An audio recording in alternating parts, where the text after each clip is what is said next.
Kelas berat dunia. Ada Cimuk Agnes Orisadan Tatin Titot.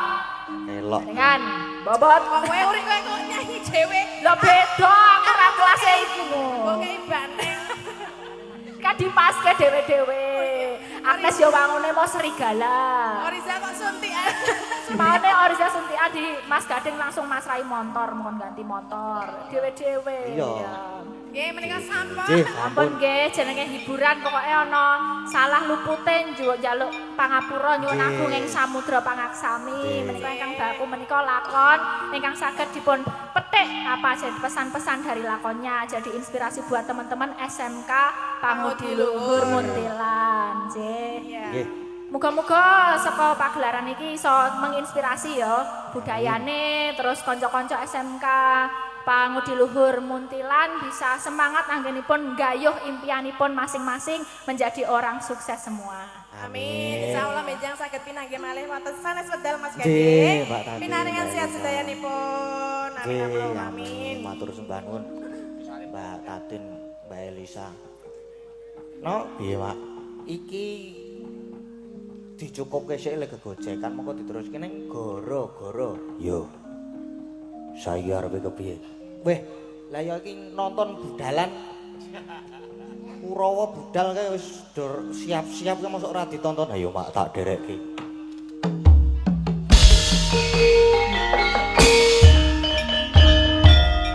Kumbara Surabaya rupo Kampas Sigra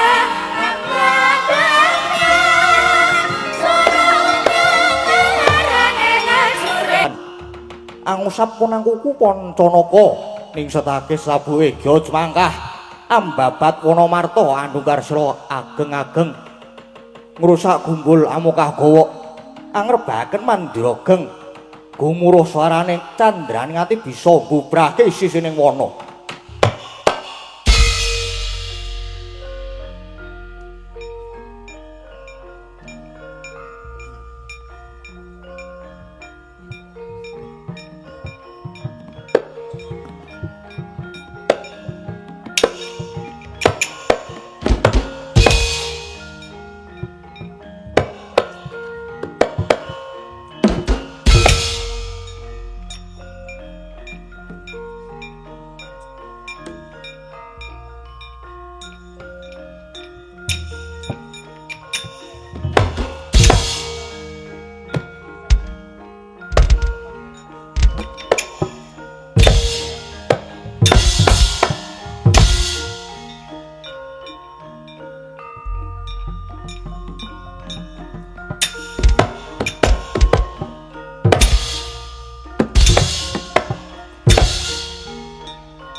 manganjur lakune angin kukurang grane kuno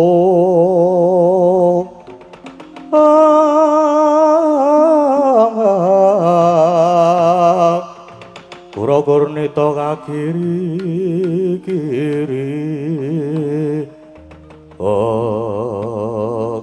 wah aku dadi ngumun jroning aku babat Wonomarda iki kayon-kayon padha rubuh kewan-kewan saisining wana uga padha mlayu mergo wedi yen kembukan wit utawa ketiban watu. Wah, lako iki ana wujude munyuk. Gedene mung sak lengen malah mung klekaran bantalan watu. Wah, gethek. Yen pancen kuwi bisa tata jalma. Lan duwe jeneng kuwi sapa? Aduh, Raden. Keparanging dewa nadyan kula wujuding wanara. Nanging kula saged tata jalma dene nami kula pun Senggana. Kowe Senggana. Wah, ku Bratasena. Senggana, kowe kok malah klekaran ana kene. Monggo kewan-kewan padha mlayu, Raden. Mugi kawuningan nadyan wujud kula wanara nanging kula nggadahi cacat boten saged mlampah kula lumpuh, Raden. Wah, kowe lumpuh inggih. Pramila kula ikhlas menawi krubuhan kayon kowe ikhlas nanging aku sing kedusan. Wah, mergo aku sing babati alas iki tegese aku sing wis njalari. Mula aja nganti kedadean kowe saiki lunga wae saka papan kene. Aja nganti kasempyok duh, Raden. Lajeng anggen kula badhe kisah kados pundi? Wong nyatanipun kula lumpuh kados ngaten menika. Yen pancen mengkono, saiki kowe bakal tak tulungi. Bakal tak uncalke nanging tak gawe bisa tiba papan nggo nempuk. Pamriye aja nganti lara awakmu. Waduh, matur nuwun Raden. Syukur yen Raden kersa paring pitulungan dhateng kula yen monggo kula aturi muncalaken Raden. Yo.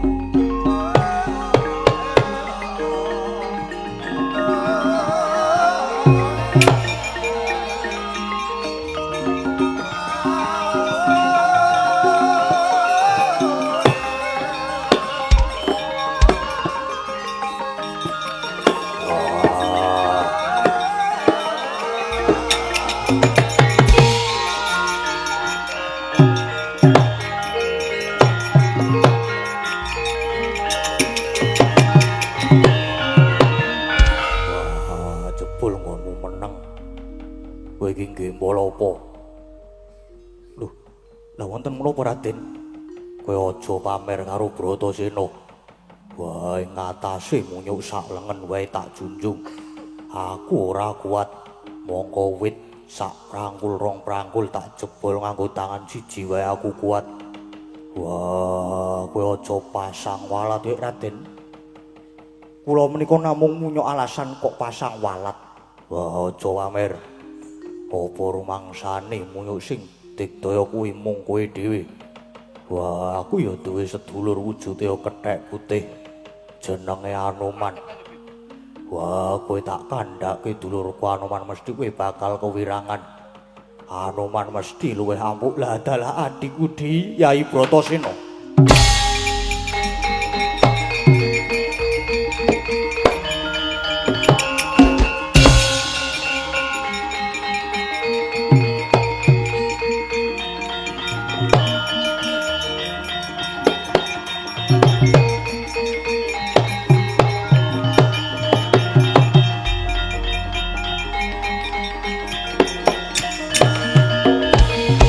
Jagat Dewa Bathara Hyang Rama dewaku. Ya Allah dalah bareng pun Kakang rangkul marang si Adi. Aku kok mbok kipatyawu to. Kok mbok sampluk iki. Wah, salahe kowe ngaku-ngaku. Aku iki jare adimu. Lho, lah pancen sliramu kuwi adikku mergo sliramu mau nyebut yen to duwe dulur lanang wujude kethek putih jenenge Anoman. Yo, jenenge Anoman. Kowe yo kethek putih ning jenengmu Senggana. Lho piye to? Senggana ki yo Anoman, Anoman yo Senggana. Kuwi jenengku kabeh. Merga jenengku ki akeh Anoman Senggana Rama Dayapati Maruti Anjani Putra. Kowe adikku yo Di, kowe sedulurku Nunggal Bayu. Adikku Bratasena. Wah, aku durung percaya. Pancene kowe munyuk putih. Nanging yen Anoman ki wujude gagah gedhe kaya aku iki. Ora kaya kowe. Munyuk mung sak lengen. Oh, kowe kepengin ngerti wujude Anoman sing gedhe to? Wah. Yen pancen kowe iso mujud Anoman sing gedhe, aku lagi percaya. Oh, ngono. Yen ngono iki sawangan Bratasena.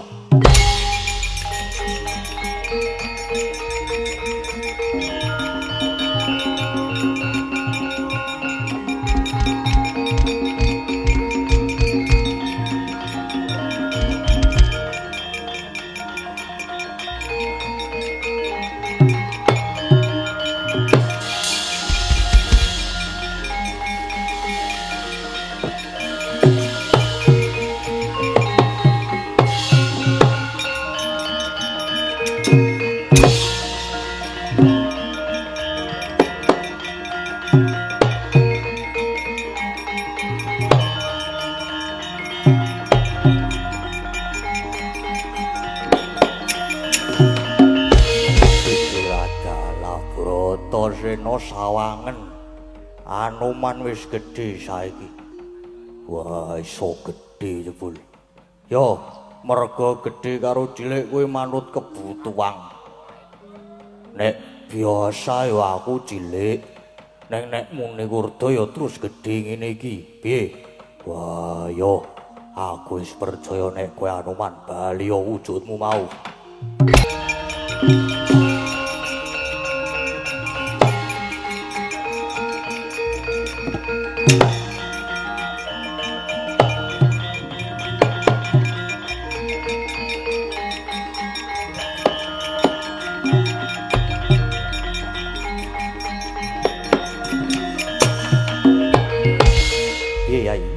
Wis percaya to nek aku ki Anoman ya kakangmu? Yo, aku wis percaya. Saiki gage kowe lunga. Lho. Kok lunga piye agewe ketemu kok kon lunga? Mergo aku lagi ana pakaryan babati Wonomarta iki. Di, pancene aku sengaja ngadang ning kene iki. Mergo aku ngeman karo si Adya Jombok Bacut ya Di, mergo alas iki alas gawat kaliwat angker wingit kepati aja mbok bacut ki Di Bratasena. Wah, perkara bungah susah tak sandangi Dewi Sumingira.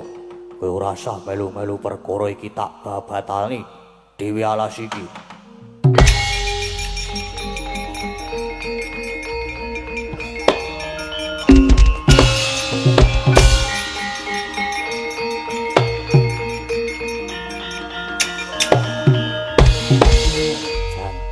Bratasena nek duwe tekad kaya Gunung Waja. Ya. Nadyan kepiye wae, naden aku wis digajul. Kowe tetep sedulurku Nunggal Bayu, mula nek ana bot karepotane, Anoman kudu ngewangi tak ewangi ya Di Bratasena.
Bawana Gana Margana.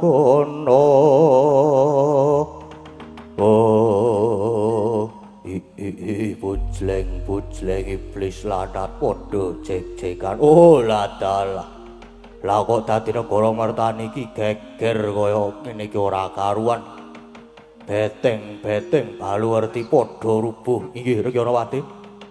Menika malah kathah para wadya ingkang sami krubuhan beteng kados pundi menika. Wangune iki ana titah ingkang salah gawe wani mlebu kene. Sing sejatine beteng-beteng padha rubuh. Kuwi dikira wit baluwerti kuwi mbok menawa dikira wujute watu. Merga iki pancen negara kajiman. Wah, cetha ana manungsa sing salah gawe. Wadya bala kajiman kabeh wae. Mara gageh prapakana manungsa salah gawe iki. Nggih, ngesuaken dawuh ayo kanca budal-budal.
Dongeng enthek si panunggul paten nono panunggul apa dosane dosa ngungkuli sama aja tindak kualat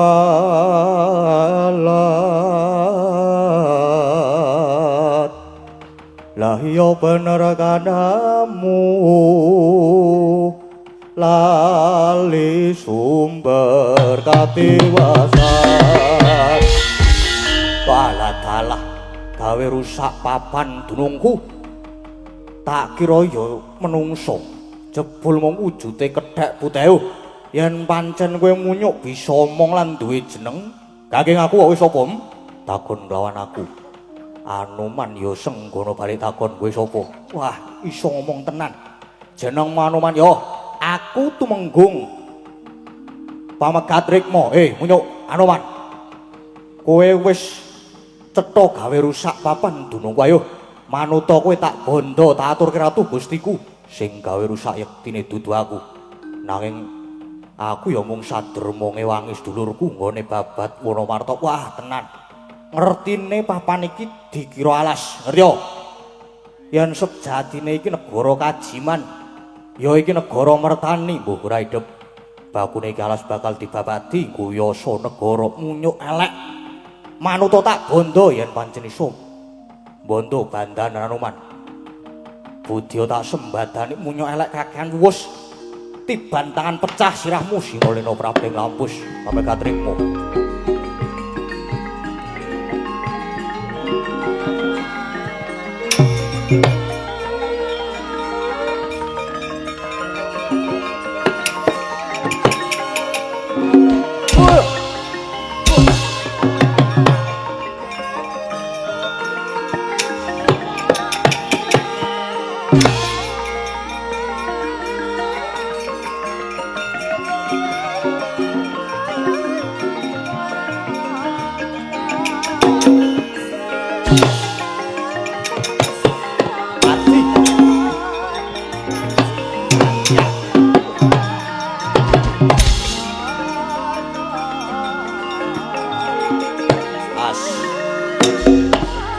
Ambako iki sing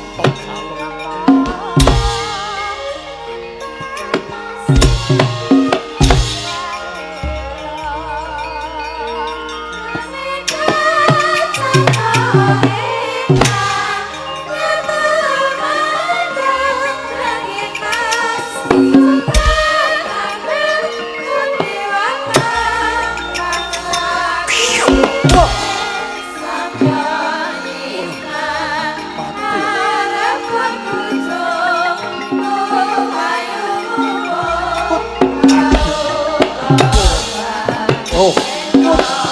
What?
싫어.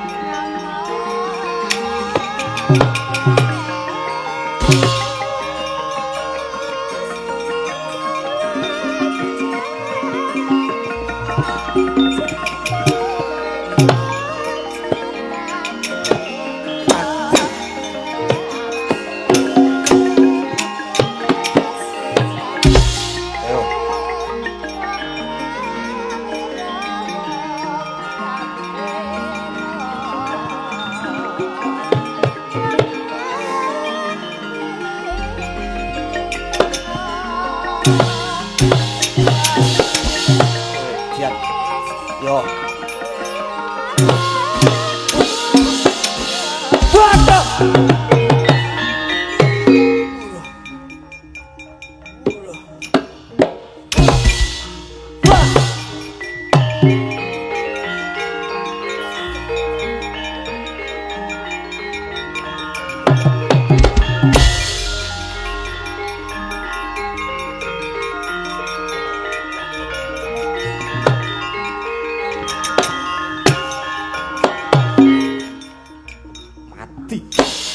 Cocok Mbak, udan itu Mbak.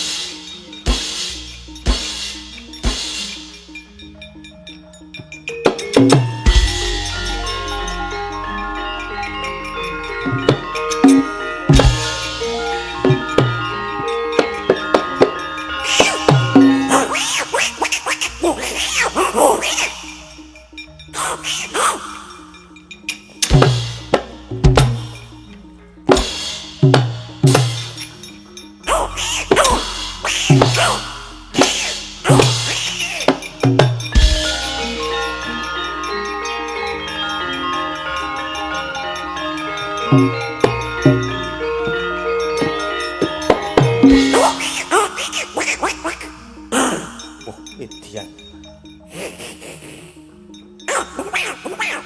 Wah, Edian munyuk candak. Edian. Iya.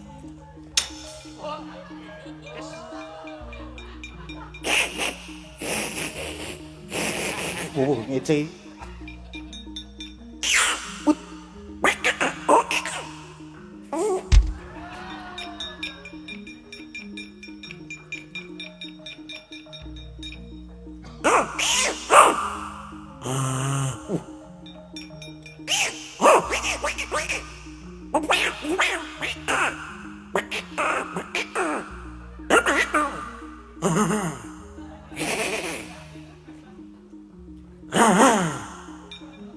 Blayer kok ya.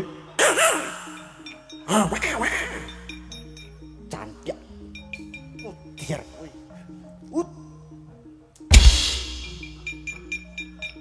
Mbok elok iki. Semangat Kang Warjo.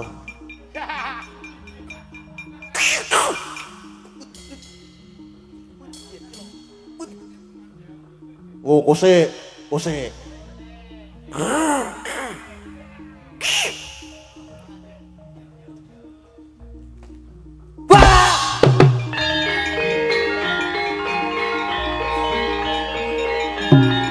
maju.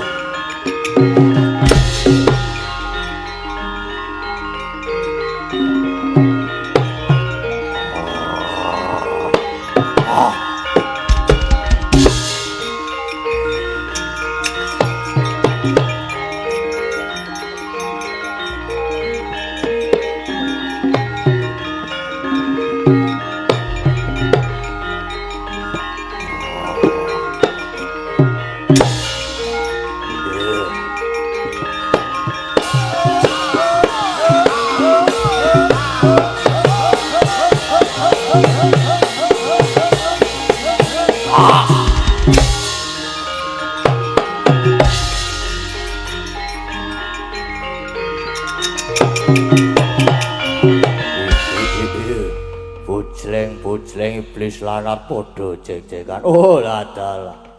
Iki menungso sing salah gawe. Wani ngrusak negaraku. Wong gagah gedhe kowe sapa? Aku Bratasena. Wah, kowe sapa patih sapu jagat? Bratasena Nawaran. Kowe sing wis wani gawe rusak negaraku. Ayo. Manuta tak bondo tak princung sikilmu. Maju tak bupak mencelati kamu.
Papan dunungku jebul ora bisa disangga eneng Bratasena iki ya ning aja girang-girang gemuyu Bratasena tamparana Jalasutra tampar kencana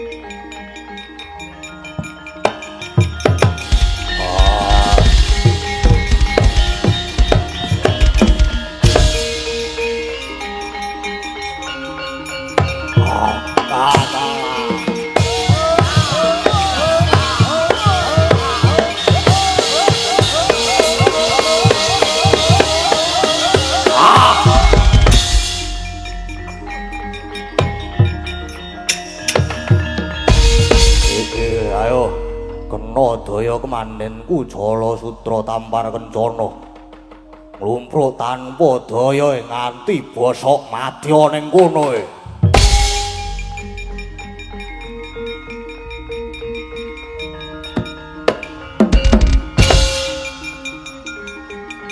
Wah.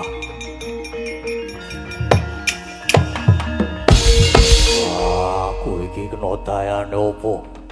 Wah, aku ora iso mubah, ora iso musik. Aku ora iso mlawat. Wah. Ibu Gundi, Punta kakangku Permati. Wah, kembar aku susulen. Aku tulung ana.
Saya dalu aras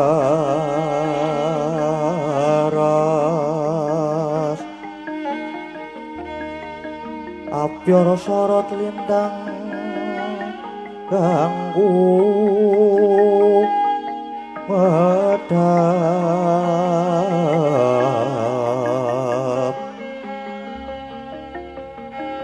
titi sonya madya ratri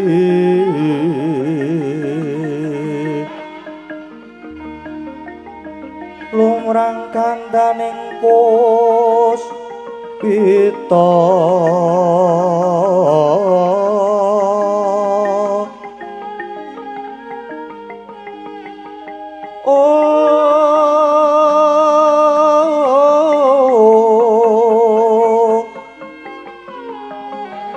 karanggewan putyanira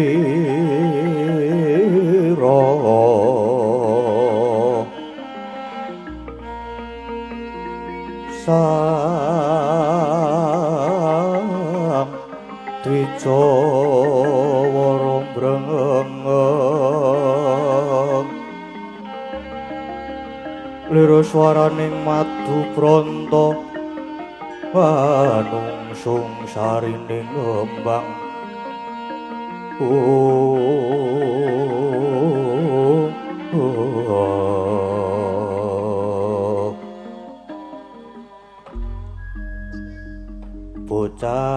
bajang girengake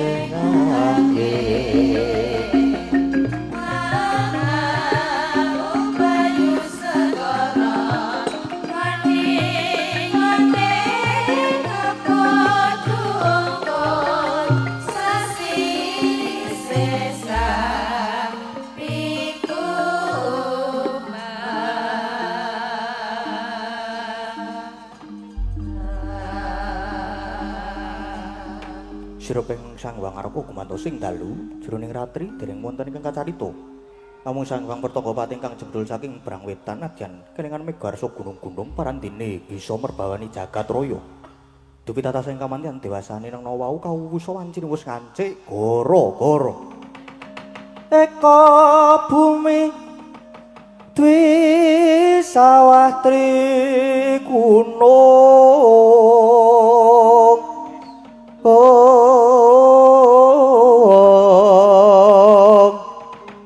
Catur samudra panca taru sabangunan Om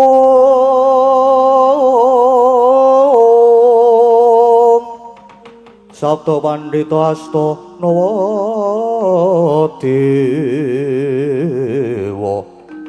Nawa Dewa Dasa Ratu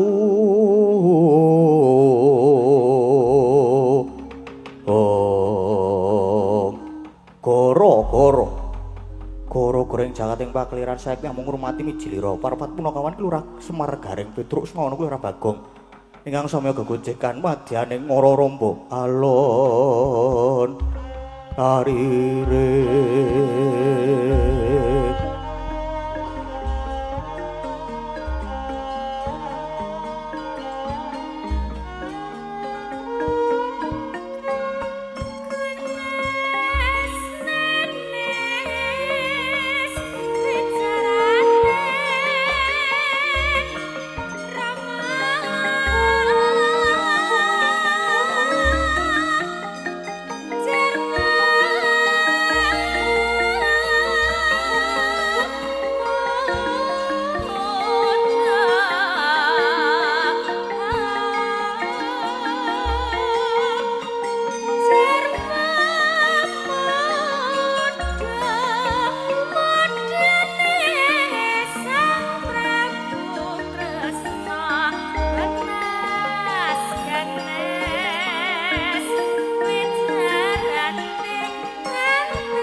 Gara-gara heeh. Gara-gara. Gara-gara, heeh. Soan ngendi iki, Gong? Soan ning SMK PL. PL ki apa? Pangudi Luhur. Muntilan Magelang Jawa Tengah. Ya. Mau visi misine kelingan apa ora, Gong? Lah aku mau turu ae. Ora pati gatekke. Ayo diwaca meneh. Coba diwaca nek nyata wong pinter ki diwaca. Heeh. Visine iki menghasilkan lulusan yang berkarakter baik, berkompeten, unggul dan terdepan di tingkat global. Aja kaya aku. Aja. Oke, kuliah untuk D aku. Ora apa-apa, Gong.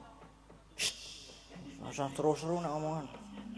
Misine apa, Gong? Misine iki mendampingi peserta didik dalam menerapkan nilai-nilai karakter yang baik dan berlandaskan Allah adalah kasih. Ya. Ana 5 apa 4 ding, Gong?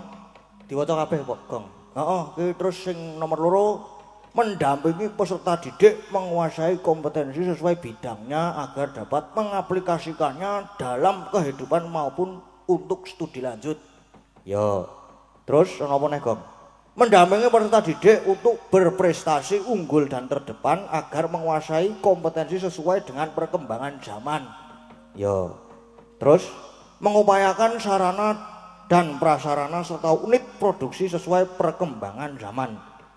Ya, terus iki SMK Pangudi Luhur kene iki ana 4 program keahlian. Apa wae, Gong? Nek nyoto wong pinter kuwi lah ngecek ya. Teknik furnitur. Teknik furnitur iki apa? Furnitur iki kaya perlengkapan rumah. Kuwi engko ana lawang, ana jumbo, ana kompor. Waduh, wah kuwi peralatane kok apa? No ya bangsane nggon meja, kursi, terus lemari, amben ngono kuwi lho. Ya, terus apa neh, Gong? Desain permodelan dan informasi bangunan. Kuwi ngopo kuwi? Ngopo ya kira-kira ya? Permodelan kuwi dadi model ngono apa ya? Ora ngerti aku, Gong, kowe sing ngerti kok. Wah, apa ya? Permodelan kuwi apa kaya nggon majalah-majalah kae apa ya? Majalah sing apa? Sing kae lho. Gambar, desain kuwi ngono-ngono kuwi lah intine. Ya, arsitek pribadi. Kayak asisten ding. Kali ya kan. Terus apa neh, Gong? Iso ana teknik otomotif. Otomotif ki apa? Kendaraan. Ngawur. Ya bener, Ding. Bener. Kaya engko kuwi zamane kuwi lho, kok zamane to. Nggon otomotif lah kira sing dienggo wirawiri ngono. Aku kuwi ora pati paham ya. Ya, terus ana apa neh? Teknik mesin. Mesin ki kaya nggon mesin kapal terus pokoke ya nggon mesin burap. Burap ki apa burap? Burap ki kae lho, bolongan piston digedhekke. Terus sak pistone melu gedhe. Jenenge burap ki digedhekke ora ana sing burap kok dicilikke. Ya nek dicilikke apa jenenge? Bordon. BUREDUWN. Ya, apa meneh, Gong? Aku wis mung papat kok. Tulisane kuwi 4 program keahlian. Ya. Bener, wong pinter tenan kok Bagong kuwi pinter ana tekse kok. Mbok ora ana tekse ya bluk. Ya. Apa meneh? Sing kira-kira penting di waca meneh, Gong. Dibaleni meneh, heeh. Apa meneh ya kira-kira ya? Ah, Bagong iki nek tekone kok ngono kuwi nyandak, Truk. Kowe nek ora ana teke ra nyandak wong cah iki. Wong cah bluk kok iki kok. Ha iya ya ora apa-apa jenenge wong sinau ya. Sinau kuwi saka sing maune ora iso, dadi saya ora iso. Dadi saya iso. Jenenge wong sinau kuwi alon-alon. Ya. Kaya awake dhewe iki, karo tahap sinau, tahap pembelajaran. Mulane iki nek apa jenenge kathah lupute iki nyuwun pangapunten. Lah iya makane ya piye ya? Ah sesasi ra ono apa-apa, ra ono kegiatan ki. Poso ya aku wingi blas ora bolong lho. Kowe kuwi Lha iya ya. Blas ora bolong lho aku poso ki. Mergane ra poso. Kaya Bagong barang kuwi. Poso kowe Gong wingi Gong? Ora. Aku ora tau mokel kok aku wong tertib. Ning ora tau poso mingan. Gelut yo Gong yo. Ngopo kowe kok temperatur? Temperamen. Sekarang kowe mau menyang rene iki sak mobil wong-wongan cengok kabeh. Tenan kan. Nang mobil iki wis unek-unekan wong-wongan cengok. Meng ngono-ngono kuwi. Supaya aja tekan kene iki yo ngomongke cengok kuwi ora ono entekne. Iya. Ya ora apa-apa kaya ngono kuwi. Sesuk didoi Gong ngono kuwi Gong, rasa disrawungi Gong. Aja lah. Aja kowe arsitek apa jenenge? Mester. Aja pokoke kono kuwi tetep disrawungi, dijupuk sing elek, dibuang sing becik. Dijupuk sing becik. Dibuang sing elek. Aku kuwi pirang-pirang dina ora ketemu wong-wongan cengah kuwi terus gering seminggu aku. Tenan iki jebul tambahane wong gering iki ketemu wong-wongan cengah lho. Iya, ya kuwi jenenge wong lara kuwi nek ora mari-mari kuwi anu. Menurutku kuwi sugesti. Alah sugesti apa to? Aku kuwi bersugesti nek aku sesuk sehat, sesuk iso beraktivitas. Ya tetep lara kuwi seminggu kuwi. Lah lara apa to, Gong? Lambung. Lambunge munggah tekan paru-paru. Ning saiki wis mari wis sehat. Bare wayangan rudal terus sehat walafiat aku. Ya. Aku kesepian lara aku. Aku wonge ora iso kesepian aku.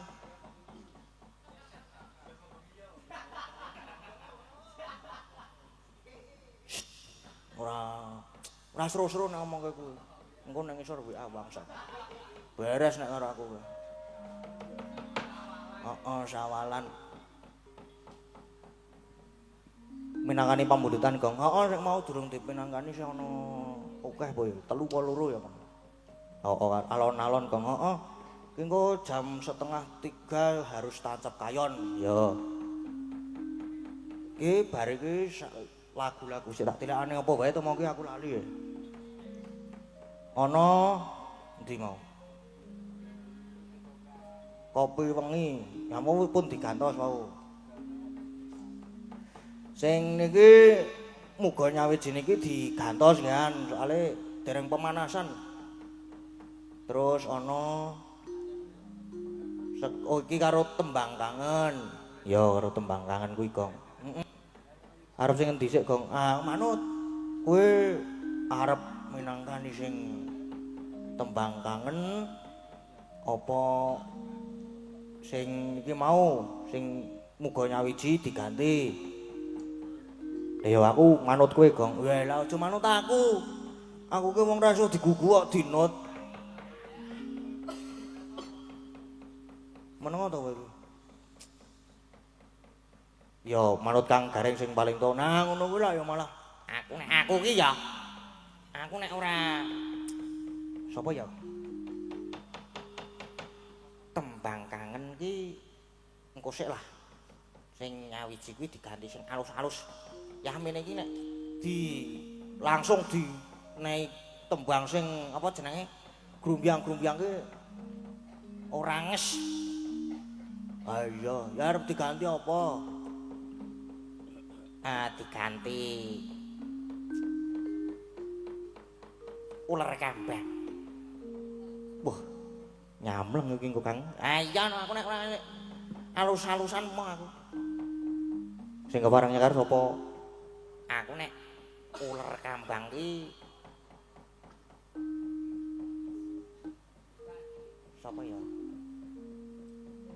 Bu Wahyu. Bu Watu wis nek kon nguler kambang jan asik menanyes. Ya. Di nganu Gong, dikanu Gong. Di apa jenenge? Disapa, heeh. Iki durung Buah tuh, anu buah yu. Nggih, Sugeng dalu. Sugeng dalu, Pak Dalang. Mas Dalu. Dalang. Kok buatu pripun to? Pripun? Kok watu pripun to? Jenenge typo ki. Kleru ngomong ki typo.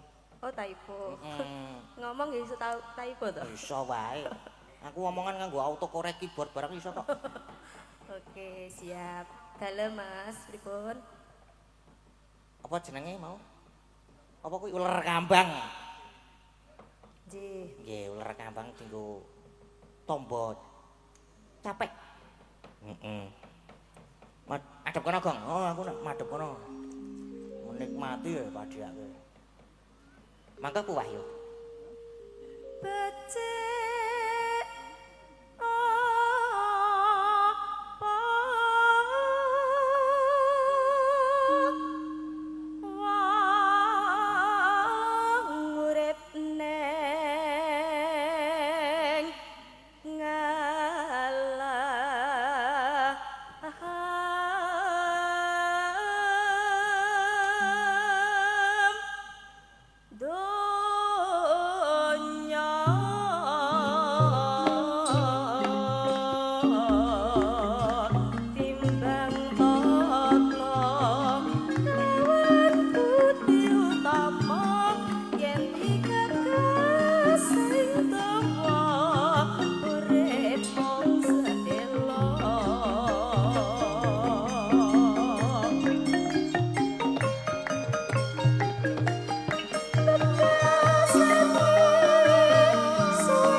sembah nuwun. Wah, sami-sami. liar-liar tenan. Heeh.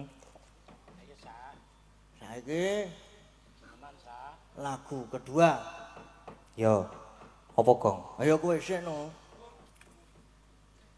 Sing kira-kira ki ana dangdute ning tipis-tipis. Heeh, engko baganku rock metal. Yo.